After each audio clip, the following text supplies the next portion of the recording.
Hello, hello, hello, and welcome to Real Talks with Licia, where you will get real parenting solutions for real parenting challenges.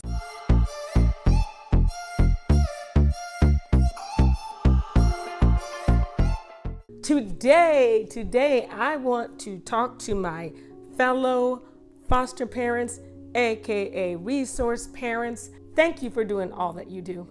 So appreciate it. And for those of you who are watching this who are not foster parents, I want you to check it out. I want you to go to your CPS or just look up fostering and on Google or something. We need you. We have thousands and thousands of children who need homes. That's my plug. So I want to encourage you to check it out because I need you. So today I want to talk about the role of a foster parent. I am a foster parent. I am also a foster parent coach.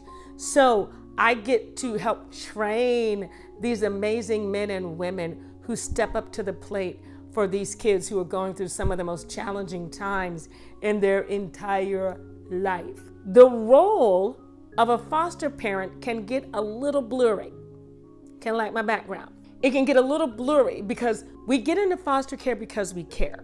We get into foster care because we want to help and give back, right?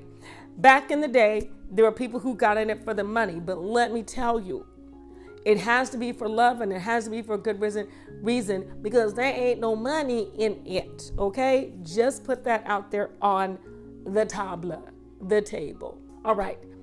So sometimes it can get confusing about what our role is. And a lot of parents seem to think that our role is to replace the parent. Our role is to give them everything they never had, to make sure they're happy, to make sure they have all of these things and a nice home, and that's good.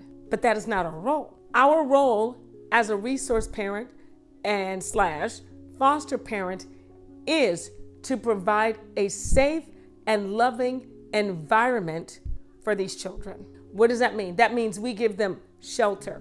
We give them love. We nurture them. We give them food, clothing. We take care of them. It is not to replace their parents because believe it or not, they love and miss their parents. It doesn't matter how abusive they were. There was something deep down inside of all of us who wants to connect with our parents.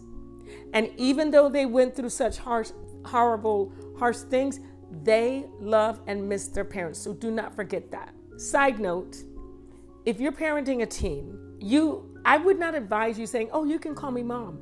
I would not advise that at all right off the bat, unless they initiate it, but especially not a teenager. You can have that for free.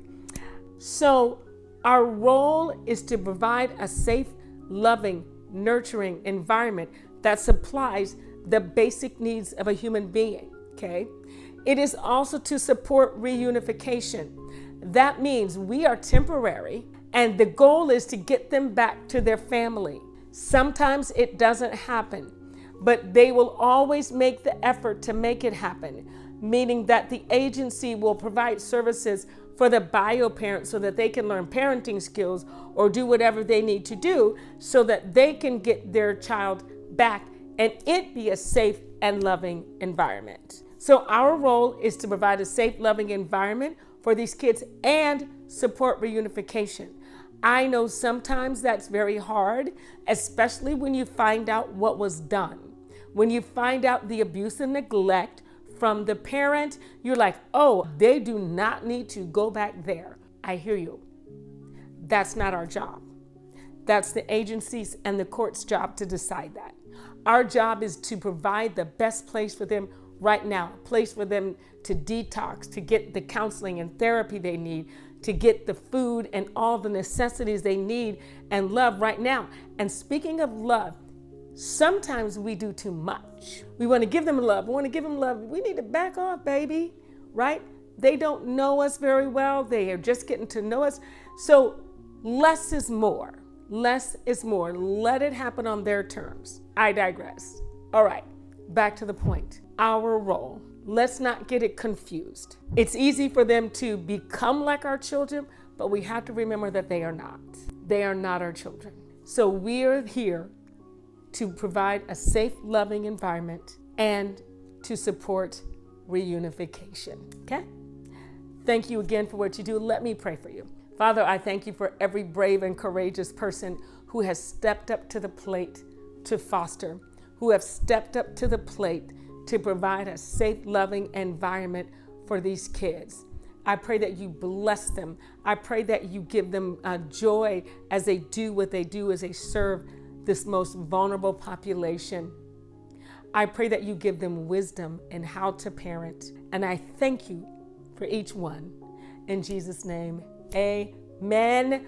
Thank you again for joining me. Don't forget to like, share, get this up in the algorithm so that more families can be encouraged, equipped, and empowered today.